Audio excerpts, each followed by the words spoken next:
The summer heat in Nashville clung to everything like an unwelcome guest that had overstayed its welcome. The air conditioning at Melody's Diner was fighting a losing battle against the July temperature, and Emma Parker could feel beads of sweat forming at her temples as she balanced 3 plates of Southern comfort food along her forearm. "Order up for table 7, she called out with practiced cheerfulness, despite the exhaustion that had settled into her bones during the double shift. At 28, Emma had been waiting tables for nearly a decade, putting herself through community college classes 1 semester at a time, while helping her younger sister with tuition payments. The diner hummed with the usual Friday night energy, country music playing softly from outdated speakers, the clink of cutlery against plates, and the low murmur of conversation. Emma navigated between the tables with the grace of someone who had memorized every square inch of the worn linoleum floor. "Can I get you folks anything else?" she asked a family of 4, tucking a strand of chestnut hair behind her ear. Just as the father started to respond, the bell above the door chimed. Emma glanced up out of habit, and her heart skipped a beat. Even with the baseball cap pulled low and the casual attire, she recognized him immediately. George Strait, country music legend, had just walked into Melody's Diner. Emma took a deep breath, willing herself to act normal as George and another man, presumably his manager, took seats in her section. She watched as several patrons did double takes, their expressions shifting from disbelief to excitement. Phones were already being discreetly raised for photos. "I'll be right with you, gentlemen," Emma said, finishing up with the family before approaching George's table. She handed them menus with hands that were only slightly trembling. "Welcome to Melody's. Can I start you off with something to drink?" George looked up with kind eyes that had seen decades in the spotlight. "Just water for me, thank you, Mum." "I'll have a sweet tea," his companion added. Emma nodded and hurried to the drink station, taking another steadying breath. Carol, one of the other waitresses, sidled up next to her with wide eyes. "Is that who I think it is?" she whispered excitedly. "Yes, but let's not make a big deal out of it," Emma replied, pouring the sweet tea. "He probably just wants to eat in peace." Carol nodded, but Emma could see several customers already edging closer to George's table, phones in hand. By the time she returned with the drinks, a small crowd had formed, asking for autographs and photos. George was being polite, but Emma could see the weariness behind his smile. His companion looked increasingly annoyed as their quiet dinner was turning into an impromptu meet and greet. "Folks," Emma heard herself saying before she could think twice, "I know Mr. Strait appreciates your support, but he's trying to enjoy a private meal tonight. How about we give him some space?" The manager, Frank Mitchell, appeared from the back office, drawn by the commotion. His face darkened as he took in the scene. "What's going on here?"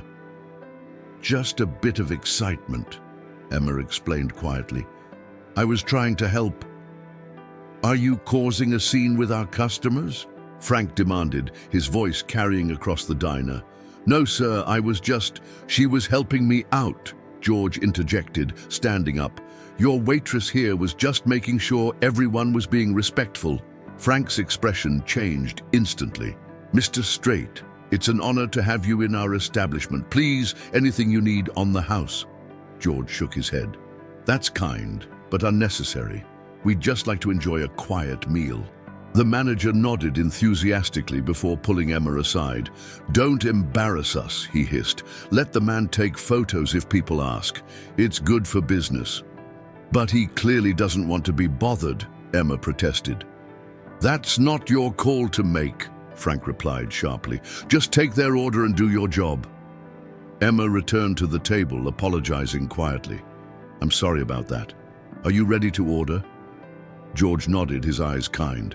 "Don't worry about it. And thank you for trying." The rest of their meal went relatively smoothly, though Emma noticed George signing a few more autographs between bites. She made sure to keep their water glasses filled and checked on them just enough without hovering. When they finished, George left a generous tip and a handwritten note that simply said, "Thank you for your kindness." As the diner emptied out for the night, Frank called Emma into his office. The fluorescent lighting made his already stern face look harsher. "What were you thinking, turning away customers from taking photos with a celebrity?" he demanded. "I was thinking about his privacy," Emma replied. "He seemed uncomfortable." "That's not your concern. Your job is to serve food and keep customers happy, all customers, not play bodyguard to some country singer." Emma clenched her jaw. "He's not just some country singer, and everyone deserves basic respect." Frank leaned back in his chair. "You know what? I've been looking for a reason to trim down staff, and you've just given me one. You're fired, Emma. Get your things and go." The words hit her like a physical blow. "You're firing me. For what? Doing the right thing? For overstepping your role and potentially costing this business money?" Frank replied coldly. "I need waitresses who understand customer service, not self-appointed security." Emma stared at him in disbelief, hot tears threatening to spill. "I've worked here for 3 years without a single complaint. And now you have one. From me." He gestured toward the door. "Your final check will be ready on Friday." In a daze, Emma cleared out her small locker, said goodbye to a shocked Carol, and stepped out into the warm Nashville night. The reality of what had just happened began to sink in. She had rent due in 2 weeks, a car payment coming up, and her sister's tuition installment next month. As she walked to the bus stop, the weight of uncertainty pressed down on her shoulders. What she didn't know was that this lowest moment was about to become the turning point of her life. Emma's apartment felt unusually quiet as she sat at her small kitchen table the next morning, scrolling through job listings on her laptop. The coffee in her mug had long gone cold, forgotten as she absorbed the reality of her situation. Her phone buzzed with a text from her sister, Kelly. "How was work last night? Still on for brunch tomorrow?" Emma stared at the message, unsure how to respond. She hadn't told anyone about being fired yet. Saying it out loud would make it real in a way she wasn't prepared to face. Instead, she typed back, "Can't wait to see you. Lots to talk about." She set her phone down and ran her hands through her uncombed hair. The apartment she'd been so proud to afford now seemed to mock her with its modest rent that she wasn't sure how to pay next month. The wall calendar, with its neatly marked community college classes, the accounting degree she was slowly working toward, suddenly felt like a distant dream. The sharp knock at her door startled her. Emma wasn't expecting anyone, and solicitors rarely made it past the building's security door. Curiosity pulled her from the chair, and she peered through the peephole to see a man in a crisp suit holding an envelope. "Emma Parker?" he asked when she cracked the door open. "Yes?" she replied cautiously. "I'm David Hernandez, an assistant to Mr. George Strait." He handed her the envelope. "Mr. Strait asked me to deliver this personally." Emma's heartbeat quickened as she accepted the envelope. Thank you." David nodded politely. "Have a good day, Ms. Parker." After closing the door, Emma stared at the envelope in her hands, her name written in an elegant script across the front. She carefully opened it to find a handwritten letter and a check that made her gasp audibly in her empty apartment. The letter read, "Dear Emma, I wanted to express my sincere gratitude for your kindness last night at Melody's Diner. In this business, it's rare to meet someone who sees past the celebrity and recognizes the human being who sometimes just wants a quiet meal. I was disappointed to learn from my manager, who overheard your conversation with your boss, that your employment was terminated because of your actions on my behalf. This is unacceptable, and I hope the enclosed check will help ease any financial concerns while you seek new employment. Additionally, I've spoken with an acquaintance of mine, Thomas Reynolds, who owns the Songbird Cafe on Music Row. He's expecting your call if you're interested in a position there. His number is included below. Your integrity and kindness deserve recognition, not punishment. Sometimes standing up for what's right comes at a cost, but I believe good things come to those who act with character. Sincerely, George Strait. Emma sank to the floor, the letter clutched in her trembling hands. The check was for $5,000, more money than she'd see in 2 months of work at the diner. Emotions crashed over her in waves. Relief, disbelief, gratitude, and a tentative hope that perhaps this disaster wasn't the end she'd feared. After allowing herself a few minutes to process, Emma reached for her phone and dialed the number at the bottom of the letter. A warm, friendly voice answered on the 3rd ring. The Songbird Cafe, this is Thomas. Hello, Mr. Reynolds. My name is Emma Parker. George Strait suggested I call you about a position. There was a chuckle on the other end. Emma, I've been expecting your call. George spoke very highly of you, and I find myself in need of an experienced server who knows how to handle our high-profile guests with discretion. When can you come in for a chat? They arranged to meet that afternoon, and Emma hung up feeling like she was moving through a dream. The Songbird Cafe was well known as an upscale establishment where Nashville's music elite often gathered, a far cry from the family diner where she'd been working. As she dressed in her nicest blouse and slacks, she tried to temper her expectations. Even if this didn't work out, George's generosity had bought her time to find something else. The thought that a country music legend had noticed her, had valued her small act of kindness enough to reach out, felt surreal. The Songbird Cafe was located in a beautifully restored Victorian house, its interior a sophisticated blend of modern comfort and classic charm. Thomas Reynolds, a man in his 50s with salt and pepper hair and laugh lines around his eyes, greeted Emma with a warm handshake. George doesn't often make personal recommendations, Thomas said as he showed her around the cafe. So when he called me this morning, I was intrigued. I'm still in shock that he would go to such trouble, Emma admitted. Thomas smiled. That's George for you. Quiet and unassuming, but notices everything and never forgets a kindness. He gestured to the elegant dining room. We cater to people who value their privacy. Our staff is selected not just for their service skills, but for their discretion and judgment, exactly what you demonstrated at Melody's. The interview was more of a conversation, with Thomas asking about her experience, her studies, and her goals. By the end, he offered her a position with a salary that made her eyes widen, nearly double what she'd been making at the diner, plus benefits. We take care of our people here, Thomas explained, because we expect the best from them. Emma left the Songbird Cafe with a start date for the following Monday, and a sense that the ground beneath her feet had shifted dramatically in less than 24 hours. That evening, she called her sister Kelly to share the news.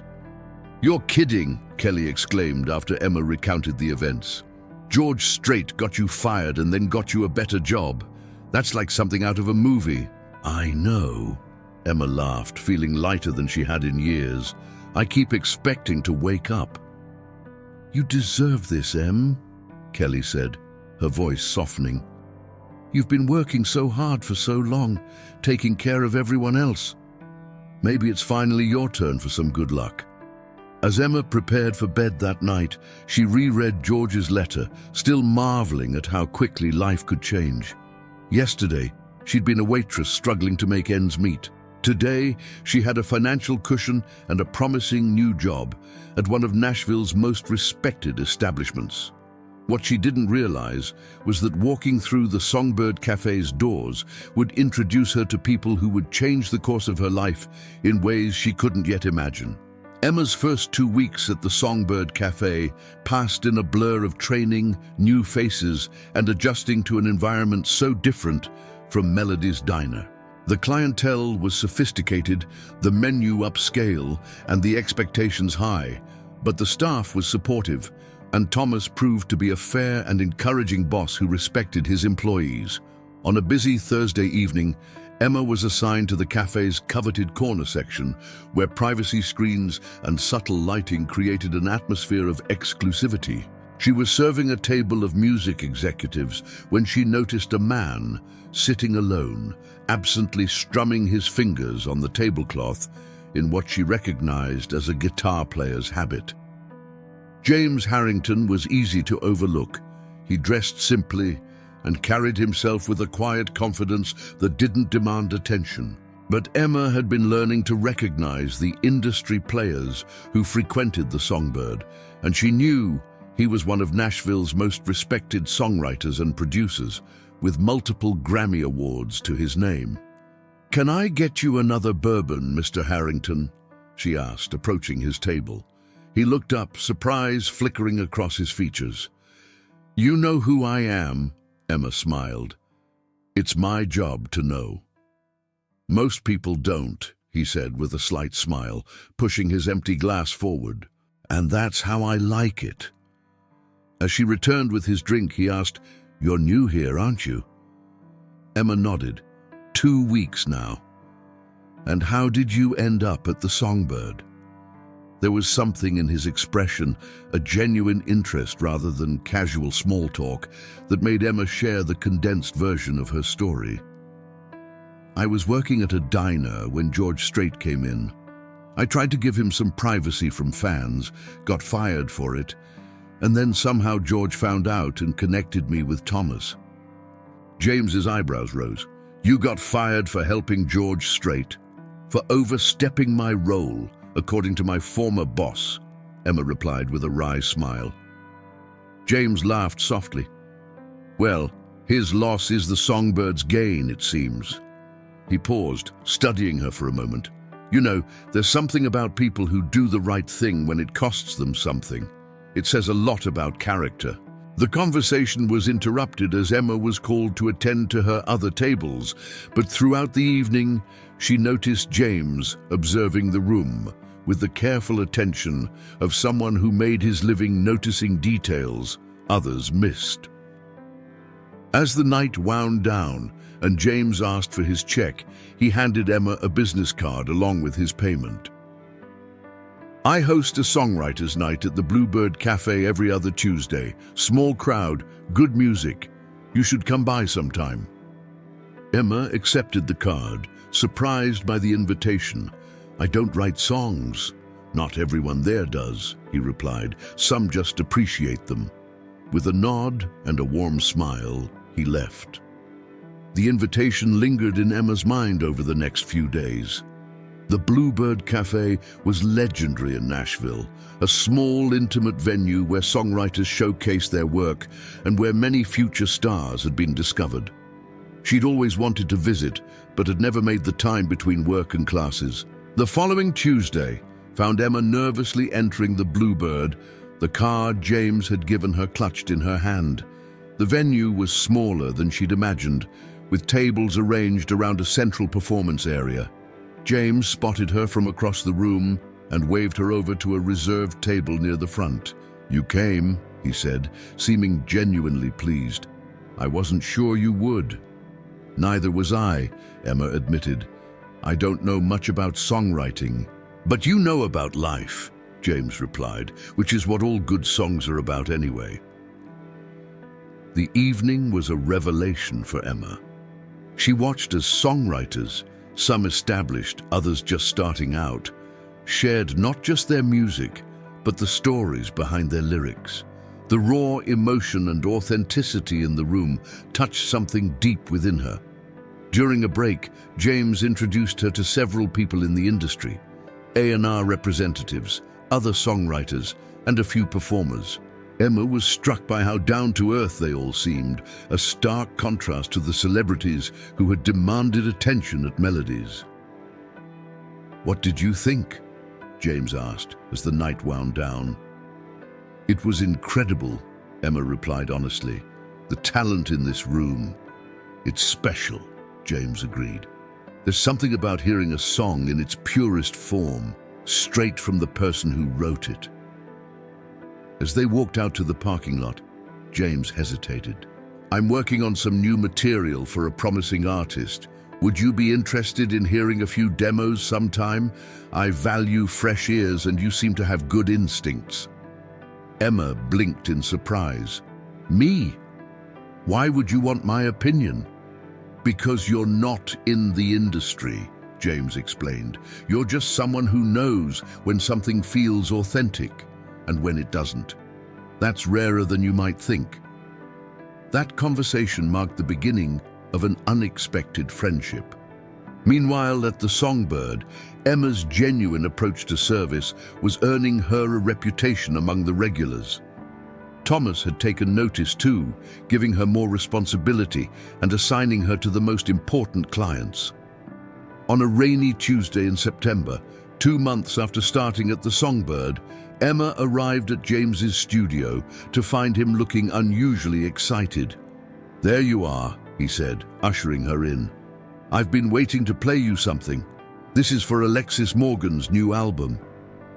Over the following weeks, Emma found herself spending her free evenings at James's small recording studio, listening to demos and offering her unfiltered opinions. At first, she was hesitant, afraid of saying the wrong thing, but James consistently valued her perspective. "You hear things differently," he told her one evening after she'd pointed out that a particular lyric felt forced. "You're listening as a person, not as someone trying to calculate commercial appeal." Alexis Morgan was a rising country star who had already scored 2 number-1 hits. Emma settled into her usual spot on the studio couch as James played the demo, a poignant ballad about finding strength after heartbreak. "It's beautiful," Emma said when the last note faded. But what?" James prompted. "Don't hold back now. The bridge feels... I don't know, it's missing something. The rest of the song is so raw and honest, but that part feels like it's holding back." James nodded slowly. "You know, I've been thinking the same thing. I just couldn't put my finger on why it wasn't sitting right." He picked up a guitar. "What if we..." For the next hour, they worked on reshaping the bridge, with James playing different variations and Emma giving her instinctive reactions. When they finally hit on a version that gave her goosebumps, James grinned. "That's it. That's exactly what it needed." He set the guitar down and looked at her thoughtfully. "Emma, have you ever thought about working in the music industry? Not as an artist, but behind the scenes?" The question caught her off guard. "I'm studying accounting." "Which is practical," James acknowledged. "But you have an ear for this, a natural instinct for what works and what doesn't." The seed was planted, though Emma tried not to dwell on it. Her practical side reminded her that stable jobs with benefits were what had eluded her for years. Dreams of working in music were for people with safety nets and connections, not for someone who had been waiting tables since high school. But life had other plans. A week later, Emma arrived at the studio to find not just James, but also Madison Lee, an influential A&R executive she'd met briefly at the Bluebird. "Emma," James said, "Madison loved what we did with Alexis's song, and she's here because I've been telling her about your contributions." Madison stepped forward, her sharp eyes assessing. "James says you have incredible instincts, that you can tell when a song is working and when it's not, even if you can't always explain why." Emma shifted uncomfortably under the scrutiny. "I just react honestly." "That's exactly what we need," Madison replied. "Someone who reacts like our audience will, not like an industry insider with an agenda." The conversation that followed would alter the course of Emma's life. Madison explained that her label was creating a new development team, focused on nurturing emerging songwriters and artists, helping them refine their material before taking it to the main label executives. "We need people who can build relationships with these writers and give them feedback that actually helps them grow," Madison explained. "James tells me you have that rare combination of good ear and good heart." "I don't have any industry experience," Emma protested. "Experience isn't what I'm looking for," Madison countered. I can teach you the business side. What I can't teach is genuine instinct and the ability to deliver honest feedback in a way that makes people want to do better rather than give up." By the end of the evening, Madison had offered Emma a position as a junior creative development coordinator, an entry-level role, but one with growth potential and a salary that exceeded what she was making at the Songbird. As Emma drove home that night, her mind was a whirlwind of possibilities. The practical part of her argued that this was too risky, too far from her planned path. But another voice, one that had been growing stronger since the night she stood up for George Strait, whispered that perhaps it was time to trust that doing the right thing, following her instincts, might lead her exactly where she was meant to be. Emma's cramped apartment was scattered with cardboard boxes, some sealed with packing tape, others still open and waiting to be filled. After accepting Madison's job offer, everything seemed to be moving at warp speed. Her new position came with a relocation allowance to move closer to the label's offices, and suddenly Emma found herself with less than a week to pack up the life she'd built in Nashville over the past several years. Sitting cross-legged on the floor, sorting through a drawer of mementos, Emma paused as her phone rang. Kelly's name flashed on the screen. "So it's really happening?" her sister asked after Emma answered. "You're actually becoming a music industry executive." Emma laughed. "Junior Creative Development Coordinator is hardly an executive, but yes, it's happening. I start next Monday." "I'm so proud of you, Em," Kelly said, her voice warm with sincerity, but also kind of in shock. 3 months ago, you were serving chicken fried steak, and now you're going to be discovering the next Taylor Swift." "I think you're overestimating my role a bit," Emma replied, though she couldn't help smiling. "I'll be sitting in a lot of meetings and giving opinions that will probably be ignored." "Don't do that," Kelly chided gently. "Don't downplay this. You've spent years putting everyone else first. Me, your bills, your sensible career plan. For once, you're doing something because it lights you up, and that's worth celebrating." After hanging up, Emma returned to her sorting, coming across an old journal from her first year in Nashville. She flipped through pages filled with observations, snippets of overheard conversations, and descriptions of people she'd encountered, the raw material of stories never told. She'd always loved writing, finding solace in capturing moments and emotions on paper, but had relegated it to a hobby as she pursued more practical goals. The realization struck her suddenly.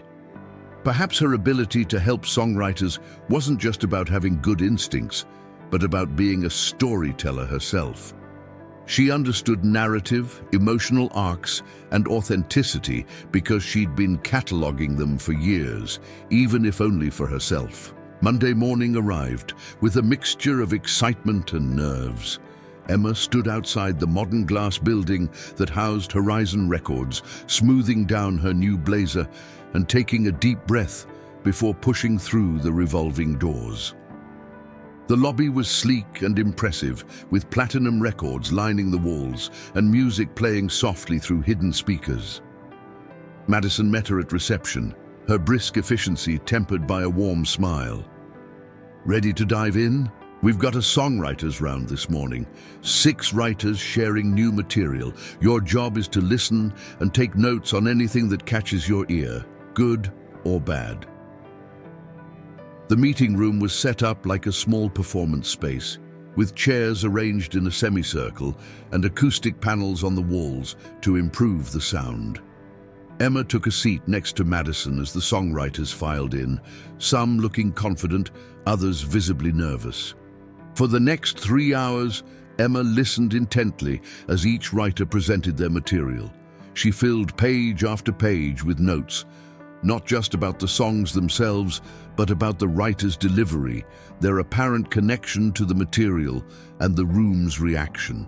When one writer performed a ballad about his father's struggle with Alzheimer's, the raw emotion in his voice brought tears to Emma's eyes, and she found herself writing, "This isn't just a song, it's a truth that needs to be heard." Afterward, Madison collected everyone's notes and dismissed the team for lunch. As they walked to a nearby cafe, she glanced through Emma's observations. "These are different," she commented. Emma's stomach tightened. "Different bad? Different good," Madison clarified. "Most people focus on technical elements, hook strength, commercial viability, production potential. You're focusing on emotional authenticity and storytelling. It's refreshing." Over the following weeks, Emma settled into her role, finding her footing in this new world.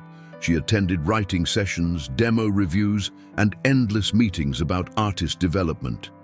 At first, she was hesitant to speak up, but Madison consistently encouraged her input, often asking, "What does Emma think?"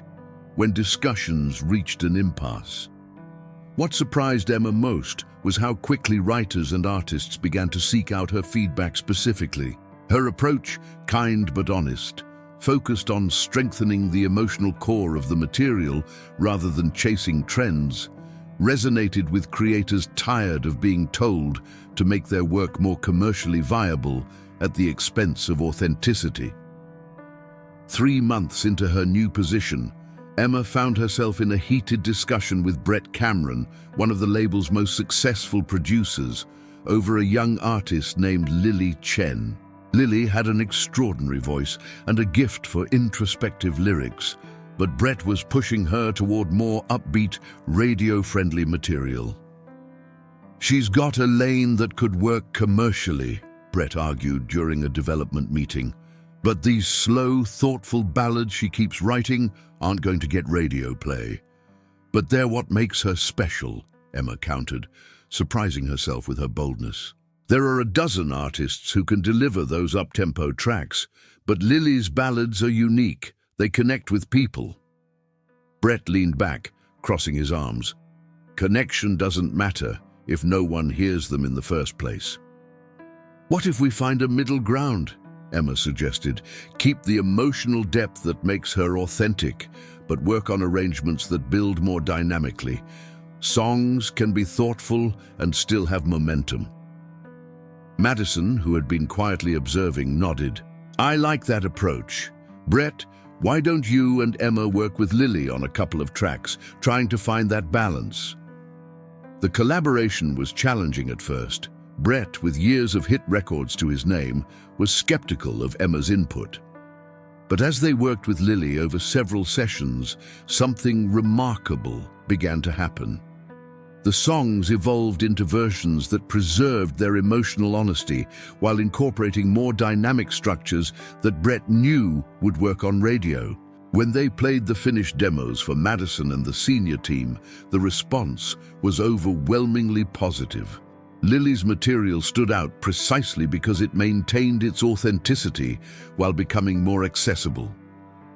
"This is exactly the kind of development work we need to be doing," Madison told Emma afterward, "helping artists find the best version of themselves, not turning them into someone else." Her phone rang through her car speakers, and she was surprised to see James Harrington's name on the display.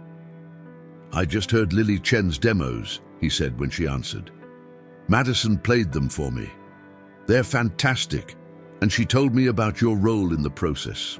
"It was a team effort," Emma said automatically. James chuckled. "Take the credit, Emma. Word is getting around about you, you know. About the waitress with the golden ear, who's not afraid to fight for what artists really need." That night, as Emma drove home to her new apartment, a significant upgrade from her previous place, with large windows and a small balcony overlooking a tree-lined street, she found herself reflecting on the whirlwind her life had become. In less than 6 months, she had gone from worrying about making rent to helping shape artists' careers, all because she had stood up for what was right that night at Melody's Diner. The conversation shifted to an upcoming project, but James's words stayed with Emma. The idea that she was developing a reputation, a positive one, in an industry she'd entered almost by accident, still felt surreal. Later that evening, curled up on her couch with her journal, Emma began writing about her day, a habit she'd maintained since childhood. As her pen moved across the page, she found herself writing not just about events, but about her observations on songwriting, on the art of balancing authenticity with accessibility, and on the courage it took for artists to share their truths. Reading over what she'd written, Emma was struck by a thought. Perhaps there was value in these observations beyond her personal reflection. Perhaps her unique journey, from waitress to creative development, offered a perspective that others might find useful. On an impulse, she opened her laptop and began shaping her journal entries into a more structured form, an article of sorts about nurturing authentic voices in a commercial industry. By the time she finished, it was past midnight, and she had written nearly 3,000 words. Staring at the document, Emma felt a familiar uncertainty. Was this presumptuous? Who was she to think her thoughts on the music industry mattered after just a few months on the job? But then she remembered what Kelly had said about not downplaying her achievements, and what James had told her about the importance of fresh perspectives. Before she could talk herself out of it, she sent the article to Madison with a brief note. "Something I wrote about our development process. Feel free to ignore if it's overstepping." She closed her laptop, not expecting a response until morning at the earliest. But barely 5 minutes later, her phone buzzed with a text from Madison. "This is brilliant. Can I share it with the team? And maybe beyond?" Emma stared at the message, a warm glow spreading through her chest. "Yes," she typed back, "if you think it's worth sharing." What Emma didn't know, as she finally went to bed that night, was that her article would soon travel far beyond Madison's team, launching yet another unexpected chapter in her steadily unfolding story. The early morning sunlight streamed through the windows of Emma's office. Yes, she had an actual office now, with her name on the door and a view of downtown Nashville. 14 months had passed since she'd sent Madison that late-night article, and the trajectory of her career had been on a steady upward climb ever since.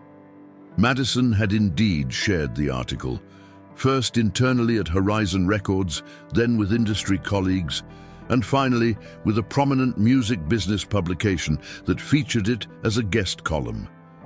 The piece, titled "Authenticity in the Age of Algorithms, Nurturing True Voices in Music," resonated deeply within the industry.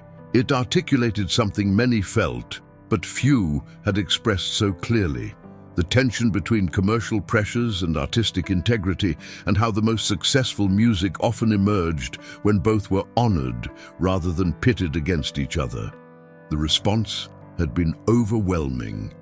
Emma found herself invited to speak on panels, contribute to industry publications, and consult with other labels on their development processes. Her role at Horizon had expanded accordingly, and she now headed a growing team focused on artist and songwriter development. Emma sipped her coffee, reviewing her calendar for the day. Her first meeting was with a promising new songwriter James had recommended, followed by a check-in with Lily Chen, whose debut album had been released to critical acclaim 3 months earlier. Then lunch with Madison to discuss a new initiative Emma had proposed, a mentorship program pairing established songwriters with emerging talents. A knock at her door interrupted her thoughts.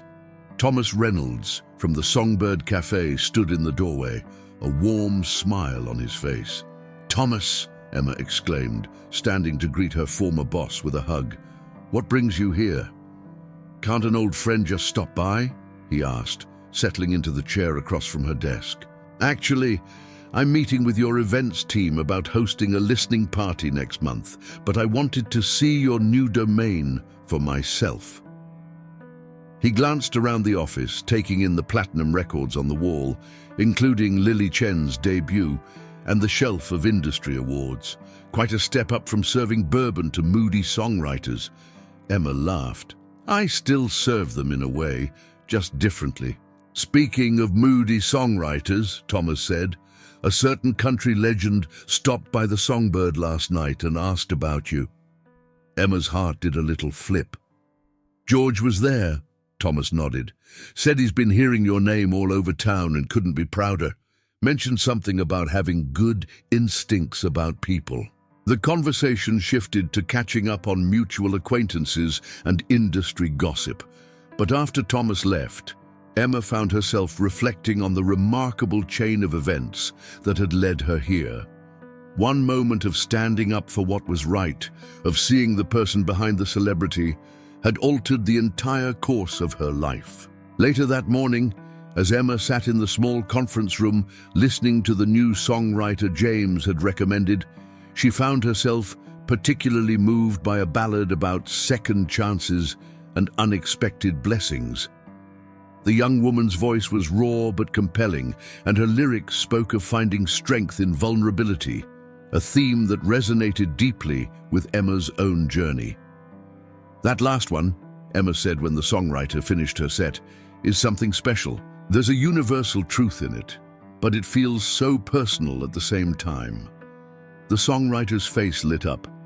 It's actually inspired by a story my mom used to tell about losing her job and then finding her calling. She always said that sometimes our biggest setbacks lead us exactly where we're meant to be. Emma smiled, struck by the synchronicity.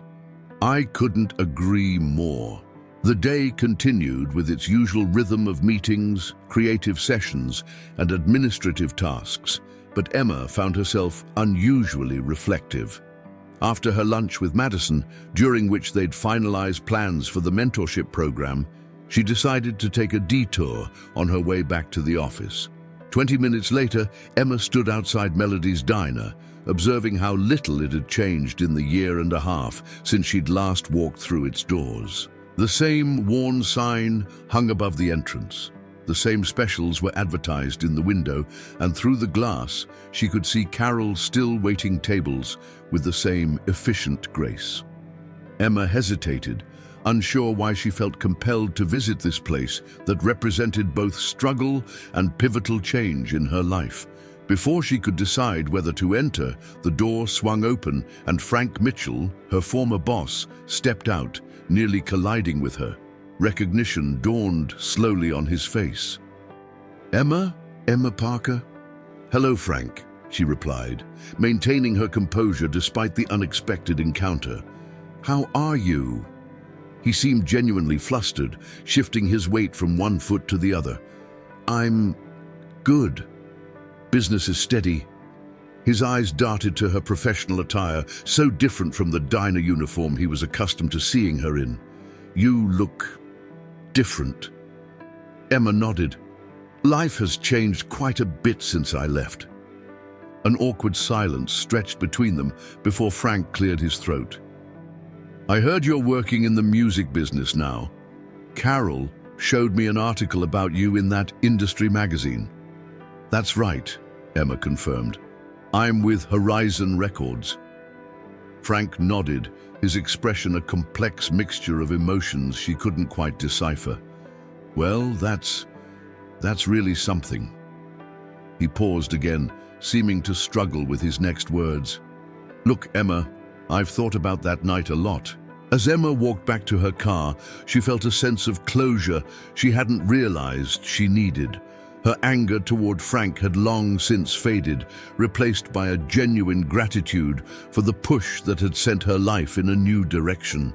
But hearing his acknowledgement completed a circle somehow, allowing her to fully appreciate how far she'd come, how things went down. I was wrong to fire you for doing what you thought was right. The admission caught Emma by surprise. She'd imagined this encounter many times, but never with Frank acknowledging his mistake. Thank you for saying that, she said finally. It means something to hear it. Frank managed a small smile. Seems like it worked out for the best anyway. You were meant for bigger things than serving chicken fried steak. Back at the office, Emma found an email waiting for her from the editor of Music Business Monthly, requesting another article following the success of her first piece. As she considered potential topics, her phone rang with a call from an unknown number. Emma Parker, a familiar voice asked when she answered. Yes, this is Emma, she replied, trying to place the caller.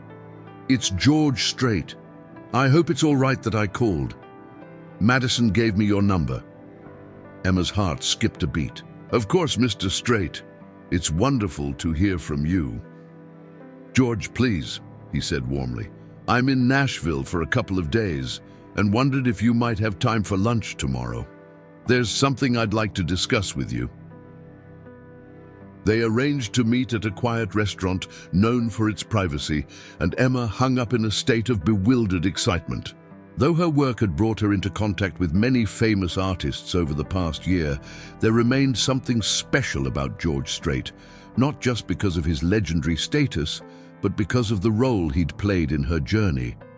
The next day, as Emma was shown to a private dining room where George waited, she was struck by how the scenario mirrored their first meeting, but with their roles now so different. No longer a waitress serving a celebrity, she was a respected industry professional meeting a colleague, albeit a legendary one. George stood to greet her, his handshake warm and genuine. It's good to see you, Emma. You look like success agrees with you. It's been quite a journey, she admitted as they took their seats. One I owe largely to you. George shook his head. I may have opened a door, but you're the one who walked through it and made something remarkable happen.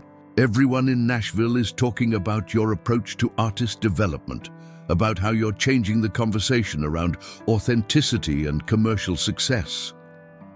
Their conversation flowed easily through lunch, touching on industry trends, specific artists they both admired, and the challenges of maintaining artistic integrity in a rapidly changing business. Emma found George to be thoughtful and insightful, with a depth of industry knowledge that went far beyond his public persona as a performer. As they finished their meal, George's expression grew more serious.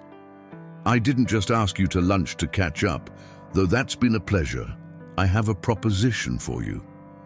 He explained that he was establishing a foundation focused on supporting emerging songwriters and artists who exemplified the authentic storytelling tradition of country music. The foundation would provide grants, mentorship, and development opportunities to talents who might otherwise be overlooked by an industry increasingly focused on immediate commercial appeal. I'd like you to be on the advisory board, George said. Your perspective on nurturing authentic voices while understanding commercial realities is exactly what we need.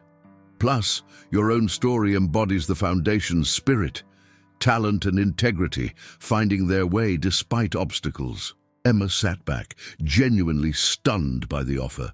I'd be honored, she managed finally, truly honored. As they parted ways outside the restaurant, George handed her a folder containing information about the foundation. I look forward to working with you, Emma. Sometimes the most meaningful encounters in our lives happen when we least expect them, like a waitress standing up for a tired singer just wanting a quiet meal. The piece drew parallels between her experiences as a waitress and her approach to artist development, how both required attentiveness, the ability to read what people really needed versus what they asked for, and the courage to occasionally challenge expectations when it served a greater good. As she reread her work, Emma recognized how completely her two worlds had merged, how her past had prepared her for her present in ways she could never have anticipated. That evening, Emma stood on her apartment balcony, watching the sunset paint Nashville's skyline in hues of gold and pink. In her hand was the article she'd been working on for Music Business Monthly. The title had come to her during her lunch with George.